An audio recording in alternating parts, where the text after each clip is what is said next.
Vous êtes encore là. Non, c'est pas que ça m'étonne. Enfin, bah, si un peu, parce qu'en fait, ça fait tellement longtemps que j'ai pas posté de vidéo que ça m'étonne que vous soyez encore là en train de me regarder. Mais bon, bienvenue sur Gfilou. On se retrouve dans une nouvelle vidéo, donc après quasiment 6 mois sans avoir posté. Et cette vidéo va parler d'un film que j'ai vu tout à l'heure. Là, on est mercredi au moment où je tourne cette vidéo. Et c'est un film que j'ai vu pendant ma pause au travail.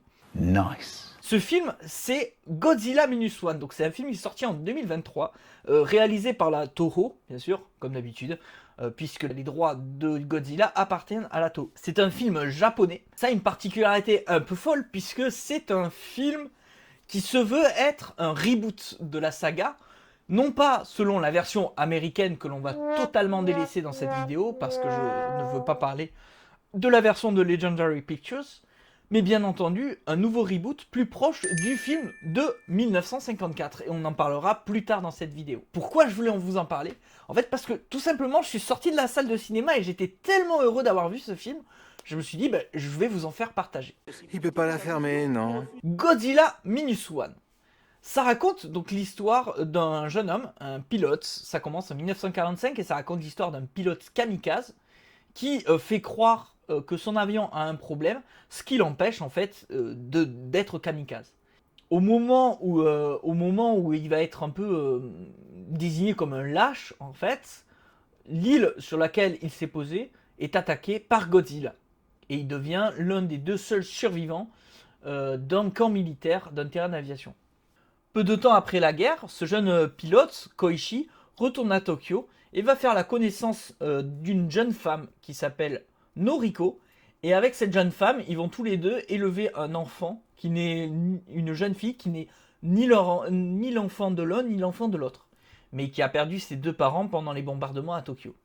Et en parallèle de ça, Koichi reste complètement omnibilé par ce Godzilla sur lequel il n'a pas pu tirer et qui a ruiné un peu sa vie, puisqu'en fait, il a tué toutes ces personnes et lui, le syndrome du survivant, il est en train toujours de ressasser cette scène.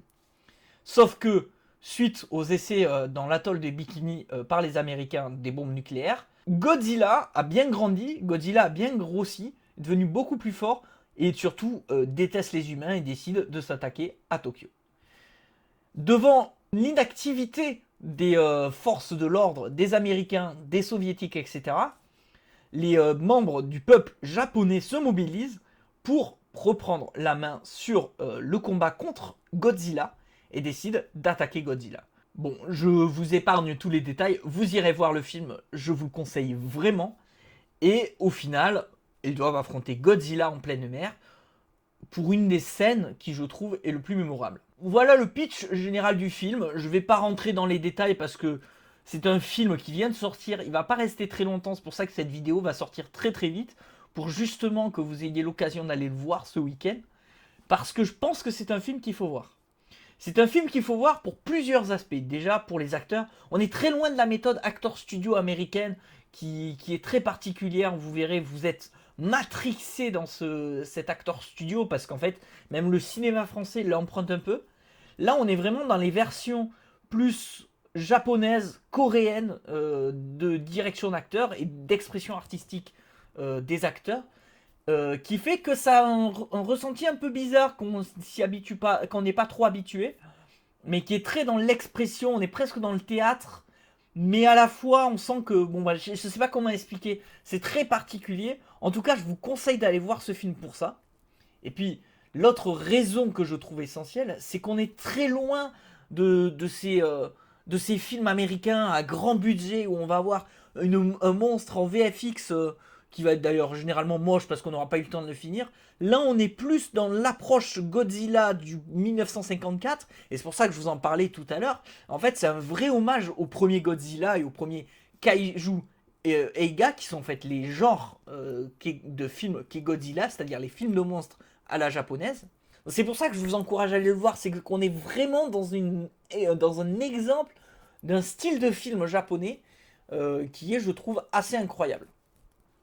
Et enfin, la dernière raison, et c'est la raison qui m'a fait donner envie de faire cette vidéo, c'est que c'est un hommage en fait. On sent que les gars, ils sont fans de ces films et qu'ils remercient tous ces cinéastes talentueux japonais qui ont fait tout le grand âge d'or dans les années 50-60 des Keiju Eiga. Et le meilleur exemple, c'est la scène finale où l'on entend le thème tellement reconnaissable composé par Ifukube, qui est le thème du Godzilla de 1954. Et franchement, quand j'ai vu cette scène, j'avais vraiment presque les larmes aux yeux parce que... It was perfect. Perfect. Everything, down to the last minute details. C'est pour ça que j'aime le cinéma, c'est tous ces moments épiques, et puis en même temps, il y a vraiment ce truc de... Je sais pas comment expliquer, mais... Le cinéma, ça s'adresse à des générations. Donc une personne qui aura 10 ans vivra le film d'une manière, une personne qui en aura 50, 60, 80 ans le vivra d'une autre manière. Mais en fait, c'est ça qui est trop bien avec le cinéma, c'est que ça touche des publics tellement larges, ça touche des populations tellement larges, des gens qui ont des vies tellement différentes. En fait, on va rire, on va pleurer, on va vibrer en fait avec des personnes qui n'ont rien à voir avec nous. Mais c'est ça qui est trop bien avec le cinéma. Je suis beaucoup trop excité, mais en même temps, c'est pour ça que je vous encourage à aller voir le film. C'est que vraiment, on est dans ces vrais hommages au cinéma, et en même temps, on est dans un vrai bon film. Ce que tu dis n'a aucun sens. En tout cas, j'espère que cette critique vous aura donné envie d'aller voir ce film. Foncez vraiment, vraiment foncez. Je recommande beaucoup de films dans mes vidéos. Bon, je fais pas souvent des vidéos, donc forcément, voilà. Mais là, franchement, foncez. Parce que c'est un très bon film de cinéma. Alors, en plus, si vous ne connaissez pas le cinéma Keiju Eiga, et puis si vous ne connaissez pas le cinéma japonais, ça va vous faire découvrir une autre culture. Le plus important, c'est de kiffer le cinéma. C'est ça le plus important. Et pour terminer, en fait, je vous demanderai un petit truc.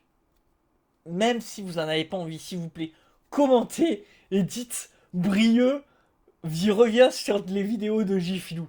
Je vous explique. Mon cher ami Brieux, que vous avez déjà entendu derrière la caméra, doit venir faire des vidéos avec moi. J'ai 2 gros projets. Ça fait 1 mois que je traîne ce truc. J'avais prévu 2 gros projets pour la rentrée. Et ils sont toujours pas arrivés. Et ça va être des moments ultra drôles. Parce que ça va être des moments qui vont... Ça va changer un peu de la version que j'avais sur ma chaîne. Je vais essayer de trouver un truc un peu plus fun, un peu plus... Il y aura un peu de cinéma, mais il y aura à côté, il y aura autre chose. Et j'ai vraiment hâte de faire ça avec vous. Parce que j'espère que ça vous plaira. Et la seule personne qui manque pour qu'on puisse faire ces vidéos, c'est Brieux. Donc s'il vous plaît, un max de commentaires, Brieux revient. C'est tout, voilà. Et comme ça, je lui montrerai les commentaires, et il sera obligé de dire « Ah ouais, les gens ont envie ».